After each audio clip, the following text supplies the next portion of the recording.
Hello mga ka-airsoft. Muli, nandito tayo para maipaliwanag itong ating ginawang upgrade sa mga ordinary unit. Tulad nito, ito ay T-Rex. T-Rex.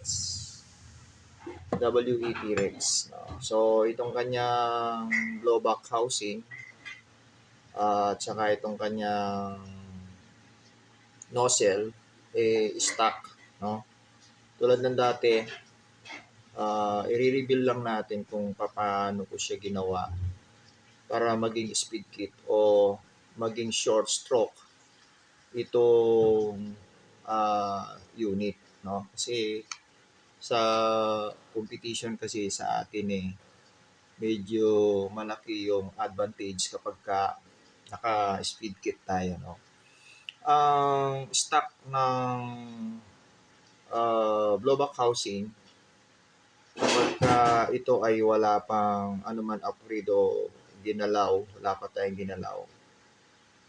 Kapag ito ay kinalabit natin at pumutok, ang stroke ng nozzle umaabot halos dito. Halos nga lumabas Pero usually hanggang dito siya.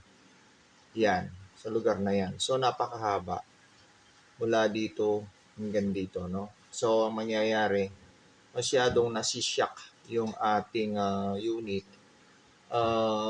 Ang nagiging disadvantage kapag gano'n at hindi natin siya inagapan, itong frame natin ng T-Rex. Ito, kung makikita natin sa video, yan. Yung lugar na to, yan yung kita nyo na ano na yan na napudpud may mga ano pa siya, mga pinagpudpuran no ng alloy aluminum o ng steel tawag dito, zinc alloy na ano siya diyan napupudpud sa lakas kasi nung balik nung slide. Kaya yan, kung minsan nagiging tendency niya, napakahirap niyang tanggalin yung slide dito sa receiver natin kasi nga kumakagat siya doon sa ilalim, ano? So ngayon, yun tatanggalin natin yung mga ganong situation, mga ganong pwedeng mangyari. Kaya ina-upgrade natin ito na hindi sila gugugol ng ganong kalaki. So yun nga, balikan natin itong blowback housing.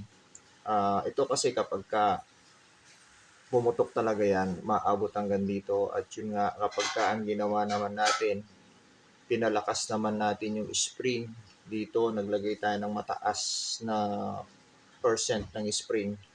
So, para hindi lang siya mag-misspeed o magamit natin na maging parang short stroke siya, nababali naman ito.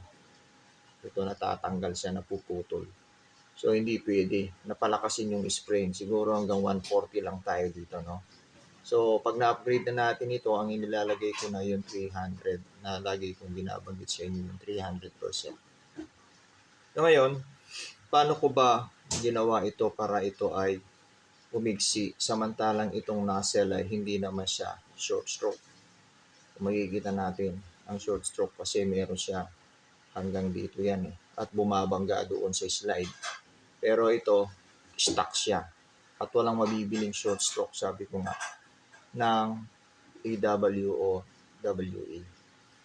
So, fabricate tayo nito sa pamamagitan ng milling machine.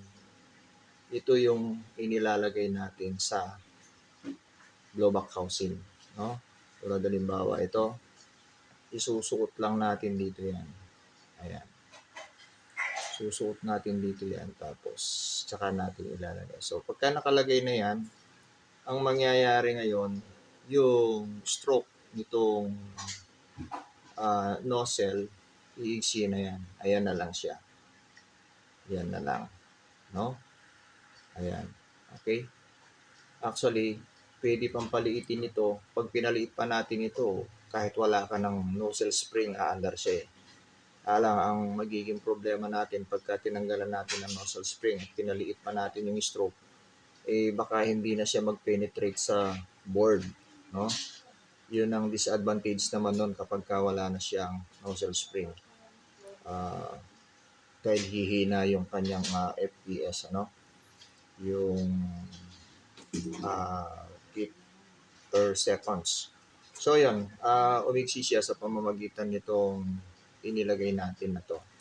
So ayan, ang magiging problema naman kapag inilagay natin ito, hindi siya papasok dito sa blowback, sa slide natin. Kasi nga, ayun, pumantay siya dito sa pinaka-guide nitong blowback housing. So, ang ginawa natin dyan, para pumasok lang siya, ito rin slide mismo ng T-Rex, hindi tayo magpapalit. Kasi nga, kailangan hindi gumastos yung ating ka-airsoft na gusto magpa-upgrade. So, ayan, nag-build din po kami dito para noon doon sa pwesto at lagayan ng piyesang inilagay natin, no? Sa dami na ginawa natin, walang problema ito. Hindi iisipin na dito mababasag. No. Hindi mangyayari 'yon, no? So ito kapag ganun na may kaltas, pag ipinasok natin ito dito, yan. So yon, naglapat na siya. So ito, makikita natin yung laro niya, ayan na lang. Hindi na siya atras na hanggang dito, kahaba, no? Ayan na lang siya. Kaya kapag yan naglaro, malayo kang ma-speed kasi yan na siya.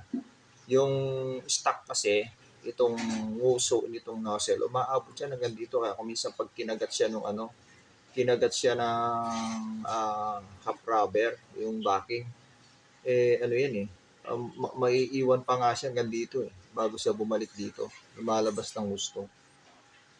Kaya yun, minsan tendency din, nagmi-speed na, tapos napakalakas pang sobra, no? Nasi-shock masyado yung baril. So ito pagka ganito na ang setup, mga ka-airsoft, ang kailangan lang dito yung ating guide rod, punuin na natin ng buffer, no? So i-discuss ko na lang yung sa susunod nating video para hindi ganun humaba ito, no? Papakita lang natin at sa susunod i-ano natin. Ito siya, yung ating ginawa na para maipasok mo to doon sa slide, binabaan na mo to, yan. Ipapasok mo siya dito. So, pwede siyang ipasok. Ngayon, pag nakapasok na, ano lang yan, i-adjust lang natin dito yan. Yan, kasi may butas siya doon. Ayun, makikita niyo yung butas. Tapos, i-atras lang natin. Yun, makita niyo yung butas.